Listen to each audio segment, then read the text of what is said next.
बहुजन समाज से जुड़ी खबरों को सबसे पहले देखने के लिए हमारे YouTube चैनल को सब्सक्राइब करें और बेल आइकन दबाएं, जिससे कि हमारी वीडियो सबसे पहले आप देखें। हमारी हर खबर को बहुजनों तक पहुंचाने के लिए बहुत जरूरी है कि हमारी वीडियो को आप लाइक, शेयर और कमेंट करें। और संविधान में सबको बराबर के अधिकार है, तो असमर्थ की व्यवस्था लागू कहा, तो अगर ये यूपी में हो रहा है तो डूब मरने की बात है हमारे लिए। मैं निवेदन करना चाहता हूँ प्रताप की बहुजन समाज की बहनों से, बहुजन समाज की माताओं से कि चूका उठा के नहीं, चूका दो बार ठोकर मार कैसे चाहिए मैं देखा आपसे कोई जुड़े द्वारा जो देश के संविधान के खिलाफ जाएगा उसकी सीधी जगह वही है कि वो जेल जाएगा, वो महिला कोठरी में नहीं रहेगा। ये ऐलान भी हमारे यहाँ जंग का ऐलान करती है कि बाबा साहब के संविधान को सुरक्षित करेंगे, उसको कतरे बदलने नहीं देंगे। मीडिया के सवाल में मेरा जवाब यह है कि मैं क्यों भाजपा का विरोधी हूं। मैं इसलिए भाजपा का विरोधी हूं क्योंकि भाजपा का मंत्री ये कहता है अरे देवरे कि हम संविधान बदल रहे हैं। तो अनंत भाई मैं जूते तो तुम्हें मारूंगा नहीं, लेकिन ये बता देना चाहता हूं कि संविधान से तुम्हारा बाप भी नहीं बदल सकता।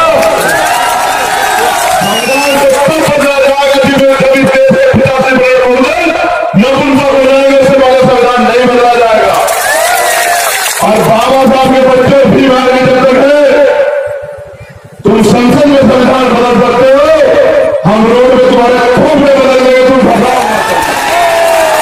मैंने तो भी किया है कि जो 131 एमपी वहां बैठे हुए हैं, जो श्री विधान यूपी की सदन में बैठे हुए और उनकी गुलामी कर रहे उन गुलामों को भी आजादी अपनी मार में दिलाएगी, उनकी जरूरत हमें नहीं है।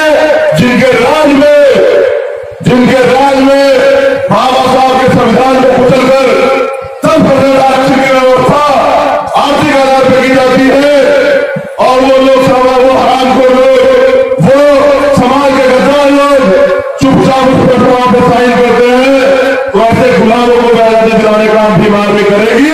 तुम इस बार लोकसभा चुनाव में वोट मांगने आ रहा और हम तुम्हारे लिए ताकि लेकर खड़े हुए कि भाजपा के दलालों को गांव में घुसने नहीं देंगे। भाजपा से मेरी इतनी लड़ाई है कि भाजपा की एक मंत्री है, एक भाजपा की नेता मधु मिश्रा, वो ये कहती है कि कल तक जो लोग हमारे जूते उठाया करते थे, आज इस संविधान की वजह से वो लोग हमारे सर पे बैठ गए हैं, उनकी संविधान को हटाना पड़ेगा, उनको जमीन पे गिराना पड़ेगा।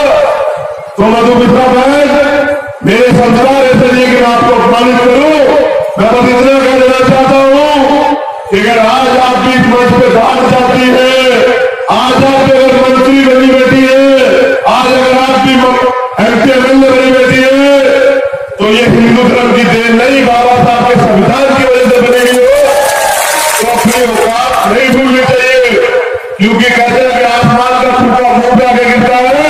अगर संविधान हट जाएगा तो कोई महिला देश में ना एमपी बनेगी, ना एमएलए बनेगी, ना मंत्री बनेगी, ना डीएम बनेगी, ना एसएसपी बनेगी, ना सीएम बनेगी, ना टीचर बनेगी, ना बैंकर बनेगी।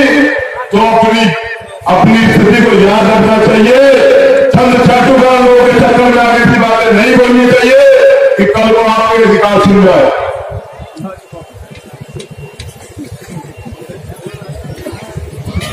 मोहन भागवत जी जो आरएसएस के प्रमुख हैं, वो ये कहते हैं कि सब हिंदू है, ये देश हिंदुस्तान है और 2025 तक हम इसे हिंदू राष्ट्र घोषित कर देंगे। तो मेरे मुस्लिम भाई थोड़े से डर जाते हैं।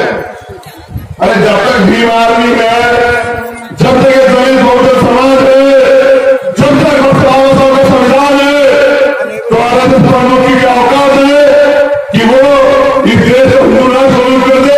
हमने जिम्मेदारी लिया कि इस देश को बहुजन राष्ट्र घोषित करेंगे, बाबा साहब का राष्ट्र घोषित करेंगे, इस देश को प्रमुख भारत बनाएंगे। हमारे होते बनाओ, हमारे होते बनाओ हिंदू राष्ट्र। अरे कौन सा हिंदू, कौन से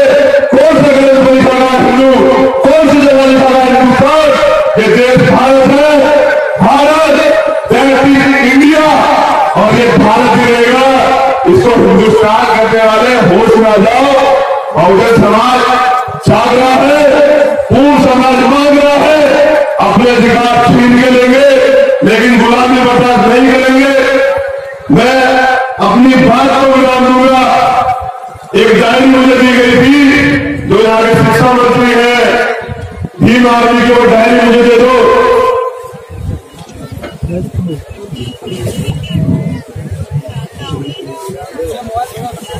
कि पिछले दरवाजे से देश के संविधान को कुचलने का काम किया जाए और कुछ लोग हमारे लोग भी उनकी मदद कर रहे हैं।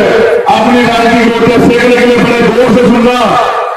एक बात बताओ मुझे, अगर इस देश में सब चीजें प्राइवेट में चली जाएंगी तो क्या इस देश में आरक्षण बचेगा?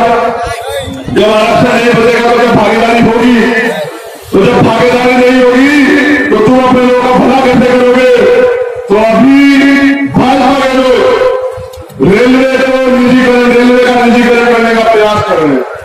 तो हमने तय किया है कि सारे लोग चुप हो जाए, सब अपनी राजनीतिक रोटियां सेकने के लिए इनका समर्थन करते, लेकिन हम बाबा साहब के संविधान की हत्या नहीं होने देंगे। क्योंकि बाबा साहब ने कहा था, जब बाबा साहब 1956 में हमारे बीच से चले गए तब से बीमार में नहीं थी, तब से चंद्रशेखर नहीं था, लेकिन बाबा साहब ने एक बात कही थी कि जब तक इस देश का संविधान जिंदा है मुझे मरा हुआ मत मानना मेरे बच्चों।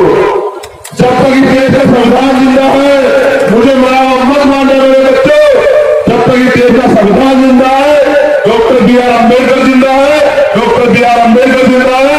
तो आज अगर इस देश में दोबारा से बाबा साहब की हत्या करने का प्रयास किया जा रहा है तो क्या तुम लोग चुप रहोगे? अगर हमारे आदमी को बीच में लाके, जैसे वो शिकारी करता है ना, जाल लग जाता है जाल, और एक हमारे भाई को खड़ा करके हमें पकड़ने का प्रयास करता है, या दूसरे शब्दों में किसी की बलि दी जाती है ना तो उसको खूब प्यार किया जाता है, मजबूत किया जाता है। उसे नहीं पता होता कि उसकी बलि दी जाने वाली है। तो अब आज यही तैयारी चल रही है कि राज्य के खालसा को जिंदा रख के आपके संविधान की बलि दे दो। तो हमने बलि प्रथा पहले खत्म करवाई थी, तो भारतीय संविधान की बलि चढ़ने नहीं दिया जाएगा। इस लड़ाई में तुम लोग मेरे साथ रहने हाथ उठा के बताओ। वो जो सदन में एमपी बैठे गुलाम, उनको आजादी दिलानी है ना? हाथ उठा के बताओ, गुलामों को आजादी दिलानी है, नहीं दिलानी है? क्या बहने साथ देगी? क्या वो अपने भाई को भरोसा करती है? आवाज भी आ रही है?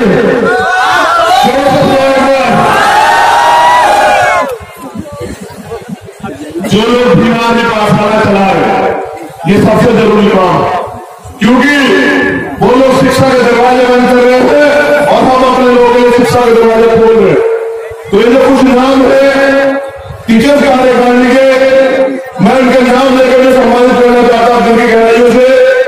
अजय कुमार है भैरापुर से, कंचन कुमारी है, शशि प्रभा जी है, ज्योति है, कुसुमा आर्या है, ये यहाँ मौजूद है। मैं नाम लूंगा, अगर कोई हो तो वही खड़े हो जाए तो मैं यहीं से नमन कर लूंगा। अजय कुमार, कंचन कुमारी, शशि प्रभा, ज्योति, कुसुमा आर्या, पिंकी कुमारी, अमरीश,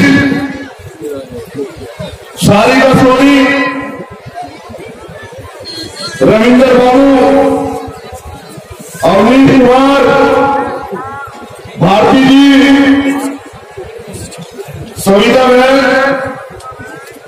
अंकित गौतम, मुलायम सिंह, शालू गौतम, मंजू सिंह, विनीत, विनोद कुमार, राहुल कुमार, विक्रांत गौतम, नगेंद्र गौतम, नीतू, मैं और मैं, आप सब लोग जो बीमारी पाठशाला चला रहे हैं, मैं दिल की गहराई से आपका स्वागत करता हूं। और मैं अपने बहुजन समाज को कहना चाहता हूं कि जागरूक हो जाओ, एकजुट हो जाओ। ताकत बना लो, अपनी एकता की वो मिसाल बना लो कि इतिहास बन जाए। बाबा साहब कह गए हैं कि जो लोग अपना इतिहास नहीं जानती वो इतिहास लिख ही नहीं सकती। और बाबा साहब ने यह भी कहा कि जिस दौर का युवा जीते जी अपने समाज की लड़ाई लड़ता वो जीते जी भी मरे हुए के समान है, और जिस दौर का युवा, जिस समाज का युवा जीते जी अपने समाज की लड़ाई लड़ता है वो मरकर भी अमर हो जाता है। तो मैं अमर होना चाहता हूं, मैं मरना नहीं चाहता। बाबा साहब ने एक बात और कही कि अगर अन्याय के खिलाफ, जुल्म जाति के खिलाफ लड़ते लड़ते अगर आप मर जाते हो तो आपकी आने वाली पीढ़ियां उसका बदला जरूर लेगी। लेकिन अगर अन्याय के खिलाफ, जुल्म जाति के खिलाफ अगर आप संघर्ष नहीं करके उसको सहते सहते मरते हो तो आपकी आने वाली नस्लें क्या होंगी? गुलाम। तो क्या तुम गुलाम हो? गुलामी बर्दाश्त करोगे? हाथ उठा के बताओ, अधिकारों के लिए लड़ोगे? अधिकारों के लिए अधिकारों के लिए लड़ोगे? गुलामी के बर्दाश्त करोगे? स्वाभिमान से जियोगे? अपने अधिकार लेकर रहोगे? अगर आप लोग तैयार हैं तो समझिए आजादी आपसे बहुत थोड़ी सी दूर है। कितनी दूर है? थोड़ी सी। अब हमने तय किया है, हमारी मांग भी है सरकार से कि हमारे लोगों को लाइसेंस प्रोवाइड किया जाए, हमारे लोगों को शस्त्र दिया जाए कि कोई इन पर जुल्म जाति न कर पाए। लेकिन ये सरकार तो देगी नहीं, क्योंकि ये तो हमारे उस व्यवस्था की पोषक है जो अत्याचार करते हैं। तो ये हमने तय किया कि अब भीम आर्मी पाठशालाओं में आप लोग चाहता हूं कि अगर आपकी तरफ कोई उंगली उठे तो वो उंगली काट दी जाए। जो होगा देखा जाएगा, आपके स्वाभिमान के साथ समझौता नहीं हो सकता। सेल्फ डिफेंस की आजादी देश का संविधान देता है और लोग मुझे कहते हैं मैं भड़काता हूं। मैं तो अपने लोगों को सुरक्षा करने सिखा रहा हूं। मैंने एक बयान भाषण दिया मुजफ्फरनगर में। मैंने कहा भारत, हम बहुजन समाज के लोग भारत बंद करना जानते तो भारत चलाना भी जानते हैं, लेकिन मनुवादी मीडिया को और कुछ मिल नहीं रहा।